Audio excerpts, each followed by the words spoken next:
Hi there, welcome back in this third episode of the MARRES Universe videos. Today you will know more about immersion projects. What are immersion projects? It's at the center of our strategy at MARRES. It's to combine together courses, face-to-face courses with the students and the teachers with projects led by the students themselves over a long time, not just 1 year, 2 years, but more than this. It's with the students, but also with the professionals of the sector, or in research, in NGOs, and in SMEs.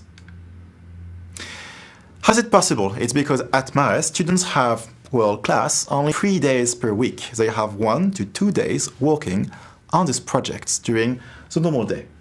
And also, these projects are associated to 1 full-time internship, most of the time in first year, so 4 to 6 months. We believe this is a clear added value, both for the students, but also for the professionals. For the students, clearly, because this will, we hope, help them to get mature quicker, to be directly with the professionals, but also, as you will see, to teach the new students when they are in second year. They will engage in projects with high-scale objectives in the idea that it's not a 1-year objective, but 5 to 10 years one. It's also better for professionals because we believe students like this will be a real help for a long-run project. It will allow them to develop what we call the maybe not top urgent priority, but even really exciting project they will lead with the students. What is an immersion project? Of course, it has to be related to marine issues. It's also, as I told you, it has to be interdisciplinary, so it has to associate at least science and conservation or science and maybe entrepreneurship. It has to be on the long run, maybe 5 to 10 years, so students will only, each of them, have a small glance of this. And also, it's something that have to be designed with professionals, so students will be helped by professionals all along the project. Now it's time, in fact, to discover some case studies with Eric Rottinger, a case study in research, and answer this in outreach. Okay, thank you, Christoph. So I'm Eric Rottinger. I'm a group leader at the Institute for Research on Cancer and Aging in Nice. And in this institute, we are working on different marine organisms. And one of them is pretty interesting because it's an anemone that has a pretty impressive capacity to regenerate its missing body parts. And what we are really interested in is to identify the molecular and cellular aspects of regeneration. So the idea here in this immersive project is to take advantage of the regenerative capacity of the system. It's because you can cut the animal in 2 at 1 day, and then you wait another week, and then you see if the animal was regenerating or not. And here is an example of a little screen that we did where we tested different molecules on the effect on regeneration. And you see here the result of a few molecules that were blocking regeneration while others didn't affect it. So and the idea of this long-term internship project is to take advantage of the regenerative capacity, and that you can come back every week to test the effects of the molecules that you applied. And so in the pre-internship phase, you can sort of test different molecules and see every other week if regeneration was blocked or not. And then it's identify the molecules you want to study more in detail during the 5 or 6 months internship that you will do in the lab afterwards. And then in the year after, you will train the new internships that will continue this project.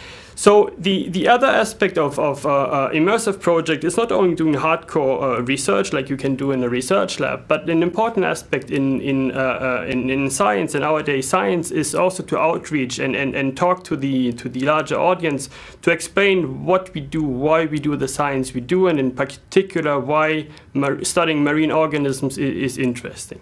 Is here an example of a non-profit organization called Kai, which is a French-Hawaiian non-profit organization that connects the ocean science and the larger audience.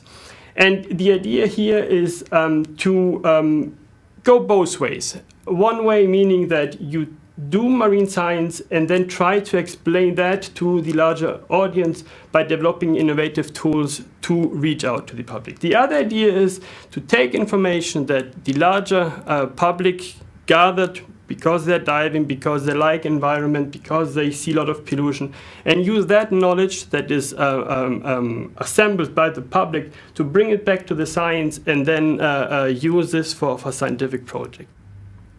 Thank you, Eric. Well, in fact, we can imagine a lot of other case studies. Just to tell you maybe one that is important for me, Lérins Biodiversity, which is a project already in action for a few years with students at Schema Business School, students in bachelor who are associating environment and business.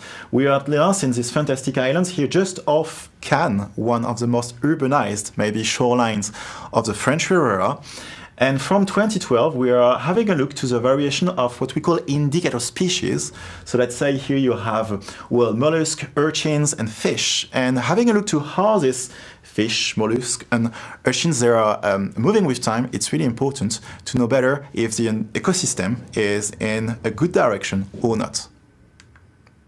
Speaking about conservation, we can have a look here to Belize. It's a small country in Central America, a small country where local fishermen, but also local governments, they had fantastic ideas to protect the marine resources. They have fantastic shorelines, as you can see here, but not a lot of arable land. So in fact, their marine resources is fundamental for the economy. The idea is to reduce overfishing, and to do so, it's to create a new business model. Having a look here just to this blue hole, which is a fantastic place for diving. Tourism may help to protect the ecosystem in adding value to the local people. We can have a look also to the Pacific. There's a lot of different fantastic islands like this that we can help to protect in developing economy of these emerging countries. Different phases, as we have seen with Eric just before. A first phase here, which is before the internship, where students in first year, they receive information from the students in their second year. The internship here in second phase, where they will be in the Pacific or in Belize, as we can imagine. And when they will come back here in the third phase, they will be able, well, to teach their experience to their first year students. You have other case studies. We can have a look just in a few words about entrepreneurship. For example, here in the French area, in Alve here is a startup trying to create feed for animals from a primary product here, which is microalgae. Or we can also have a look to Lagosta here, which is a startup in Monaco, that is trying here to associate well, the different parts of the life cycle of a spiny lobster and to repopulate the seas with these spiny lobsters with this idea here, it's here, of conservation. And the second part of the project in Lagosta here, as you can see, it's to have a look to molecules that they can extract, molecules like maybe you know, glucosamine, chitosan, or chitin, molecules that can extract from the shell of the langoustine in French, which is spiny lobster in English. So now it's the end of this video here. If you want to know more about MARRES, you can of course have a look to our website. The next video will be for you to know how to apply, and this will be with Sophie Van Mal. Stay tuned for how to apply next video. Bye bye.